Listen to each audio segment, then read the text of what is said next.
Meskipun sedang berhadapan dengan situasi pandemik COVID-19, tetapi kehidupan seharian masih perlu diteruskan dengan mengamalkan normal serta norma baharu. Bagaimana pula dengan pendidikan untuk anak-anak? Adakah kita sudah bersedia untuk membuka sekolah dengan normal serta norma baharu?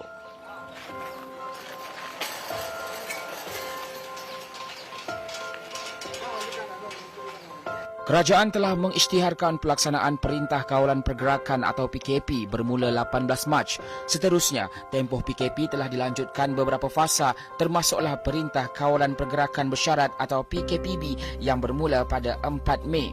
Sepanjang tempoh ini, kerajaan telah menetapkan bahawa semua institusi pendidikan ditutup. Walau bagaimanapun, Kementerian Pendidikan Malaysia atau KPM telah menyediakan garis panduan pengurusan pembukaan semula sekolah untuk diedarkan kepada semua sekolah mulai 4 Jun bagi membolehkan pihak sekolah dan guru-guru membuat persediaan sewajarnya. Garis panduan ini bertujuan untuk memastikan keselamatan dan kesihatan murid, guru serta warga sekolah sentiasa diutamakan semasa proses pengajaran dan pembelajaran atau PDP diadakan di sekolah. Selain pengurusan sekolah dan asrama sekolah dapat berjalan dengan lebih teratur dan lancar. Menteri Kanan Pendidikan Dr. Muhammad Razzi Majidin dalam temubual eksklusif bersama bernama berkata, garis panduan ini dibuat melalui perbincangan serta kerjasama rapat antara kementeriannya dengan Kementerian Kesihatan Malaysia atau KKM dan Majlis Keselamatan Negara. Ini adalah garis panduan pengurusan pembukaan semula sekolah yang telah disiapkan oleh Kementerian Pendidikan Malaysia dengan kerjasama rapat daripada Kementerian Kesihatan. Kita berbincang secara mendalam setiap langkah yang sepatutnya diambil di sekolah. Maka kita kumpulkan langkah-langkah ini, kita masukkan dalam garis panduan ini yang akan diedarkan kepada pihak sekolah, pihak pengurusan sekolah, diedarkan kepada guru-guru juga dan akan menjadi rujukan untuk ibu bapa. Bermula dari pintu pagar sekolah, bermula daripada pintu pagar sekolah di mana garis panduan menetapkan bahawa sampai sahaja pelajar ke sekolah, maka suhu mereka akan diperiksa dan mereka akan ditanya sekiranya mereka ada mempunyai sebarang simptom. Jika pelajar ada simptom, kena maklumkan kepada guru, maka guru akan mengambil tindakan yang selanjutnya. Dan kita juga sedar bahawa pelajar-pelajar ini kadang-kadang sampai ke sekolah berjalan kaki, naik basikal dan sebagainya. Dan kadang-kadang suhunya akan tinggi sedikit, daripada 37.5. Maka dalam garis panduan itu juga disebut bahawa pelajar-pelajar ini akan diminta untuk berehat dahulu untuk memastikan badan mereka agak lebih sejuk dan akan diperiksa suhu sekali lagi. Garis panduan ini menentukan beberapa ketetapan yang perlu dilaksanakan oleh pihak sekolah seperti pengurusan bagi penjarakan sosial di dalam kelas, kawasan sekolah, kantin dan juga asrama pelajar. Di dalam kelas, meja dan tempat duduk murid dijarakkan 1 meter bagi memastikan wujudnya penjarakan sosial antara murid serta bilangan mereka dalam sesebuah kelas juga dikurangkan mengikut kesesuaian jumlah murid dan kelas di sesebuah sekolah. Begitu juga bagi sesi pembelajaran yang akan diadakan di kelas terapung seperti makmal sains, pusat sumber, makmal komputer dan lain-lain lagi. Sekarang ini kita berada di makmal sekolah. Dan jika kita lihat telah ditandakan jarak-jarak bagi memastikan adanya penjarakan sosial. Boleh tengok saya dengan Datuk DG, space tengah-tengah ni tak boleh ada orang. Datuk DG berada dalam 1 meter daripada saya. Begitu jugalah dengan pelajar-pelajar lain di sekolah ini. Dan ini bagi memastikan bahawa pembelajaran ini dapat dilaksanakan dengan baik dan juga dalam keadaan selamat. Ini semua dalam SOP kita. Kita pastikan bahawa adanya penjarakan sosial di antara setiap orang pelajar. Masa rehat juga akan dilaksanakan secara fleksibel bagi mengurangkan risiko lambakan murid di kawasan kantin dalam satu masa. Kita sekarang ini berada di kantin sekolah dan dalam garis panduan yang dikeluarkan oleh pihak KPM, semua pelajar perlu membeli makanan berbungkus. Pihak kantin akan bungkuskan siap-siap makanan. Ada beberapa pilihan untuk pelajar dan pelajar akan beratur mengikut garisan yang telah ditetapkan, jaraknya 1 meter dari seorang pelajar ke pelajar yang lain. Dan mereka mengambil makanan, ada makanan ini dengan kuih dan juga air. Mengambil makanan tersebut, terus ambil makanan, terus bergerak balik ke kelas. Dan pelajar-pelajar akan makan di dalam kelas. Selepas makan mereka perlu bersihkan.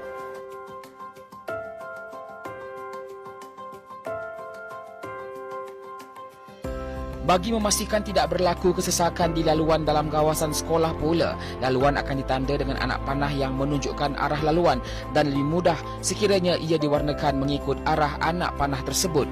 Ini di ruang jalanan di sekolah, kita boleh lihat ada anak panah ya, menunjukkan arah laluan setiap pelajar.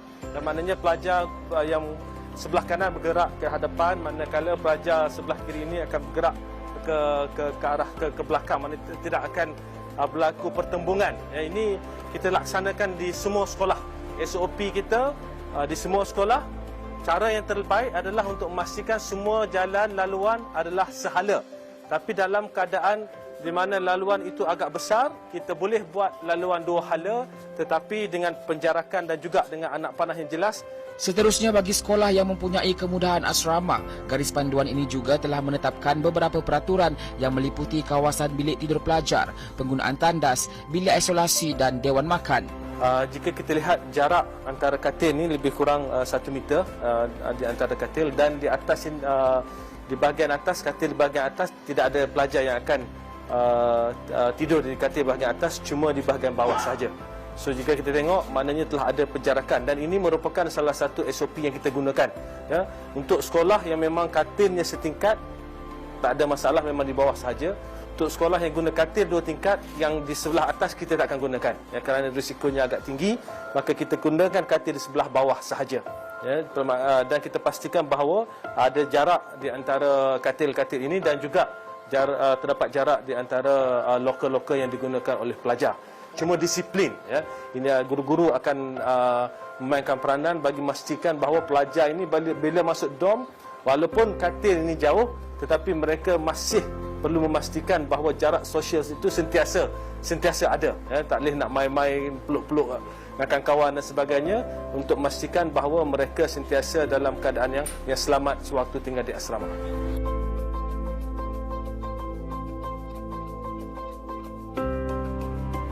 Dewan makan ini dah ada nama siap-siap untuk pelajar, dan ini boleh dilakukan dalam konteks sekolah yang tak ramai. Adalah asrama yang tidak ramai, maka sekolah telah membuat keputusan bahawa setiap meja ni pelajar dah ada nama dah masing-masing. Jadi bukan saja untuk makan 5 kali sehari ya, tetapi juga untuk persediaan kelas malam, prep dia akan dilaksanakan di sini juga. Jadi dalam konteks sekolah menengah kebangsaan Tunku Husin ni, memandangkan kapasitinya ada, mereka boleh laksanakan ya. Masuk saja ke dewan makan, mereka boleh basuh tangan dulu, mengambil makanan, dan makanan di sini akan pack. Kita memang minta kantin packkan makanan tersebut, bungkuskan makanan, pelajar akan ambil makanan yang telah dipack tadi dan mengambil tempat masing-masing. Selesai makan, untuk keluar mengikut pintu satu lagi.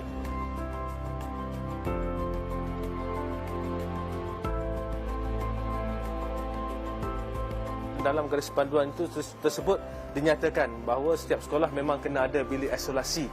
Jadi kena ada satu isolation room. Bilik isolasi ini, jika pelajar menunjukkan sebarang gejala, maka pelajar ini kena dibawa ke sini, dan pihak sekolah selain daripada berhubung dengan ibu bapa, akan berhubung dengan pusat kesihatan yang terdekat.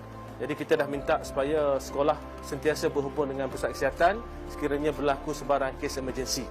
Garis panduan ini tidak hanya menumpukan kepada keselamatan murid, malah guru-guru yang bertugas di sekolah masing-masing dengan kewajipan mengadakan penjarakan sosial.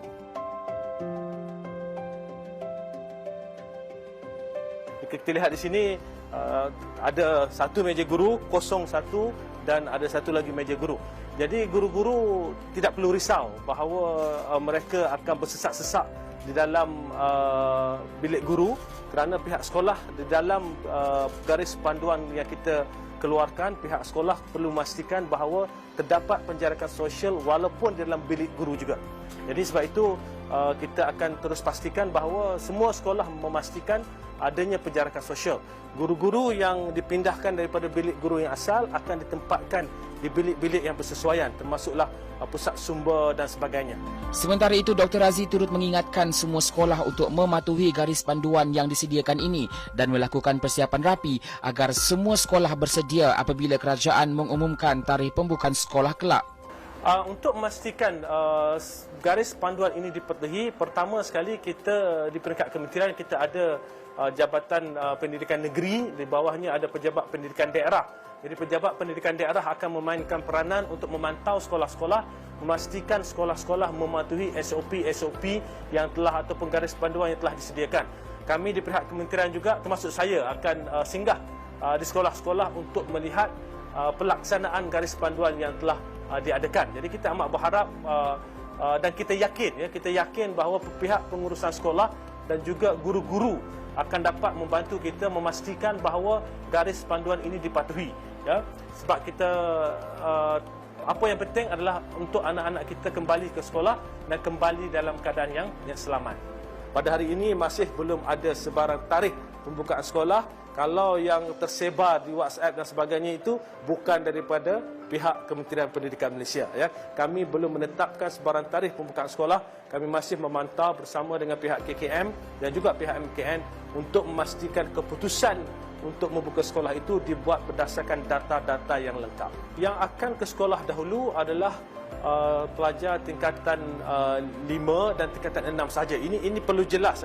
Saya dapati ada ibu bapa yang risau, ya, kita buka semua sekali. Tidak, kita akan cuma buka untuk pelajar tingkatan 5 dan tingkatan 6 sahaja, ya, kerana mereka lebih matang, lebih mudah untuk diuruskan supaya mereka dapat mematuhi garis panduan yang telah dilaksanakan.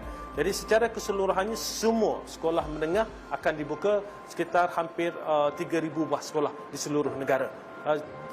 Cuma kita akan memberikan notis 2 minggu lebih awal sebelum sekolah dibuka.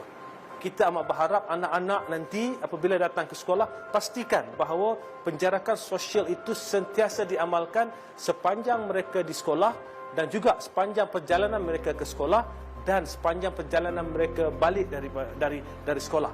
Apa yang saya ingin tekankan bahawa garis panduan ini akan sentiasa ditambah baik. Apabila sekolah dibuka kelak dan kita lihat bagaimana perjalanan garis panduan ini, dan jika sekiranya terdapat ruang-ruang untuk kita tambah baik, maka garis panduan ini akan terus ditambah baik bagi memastikan, seperti mana saya sebut tadi, pelajar hadir ke sekolah dapat mengikuti pengajaran dan pembelajaran dalam keadaan yang selamat.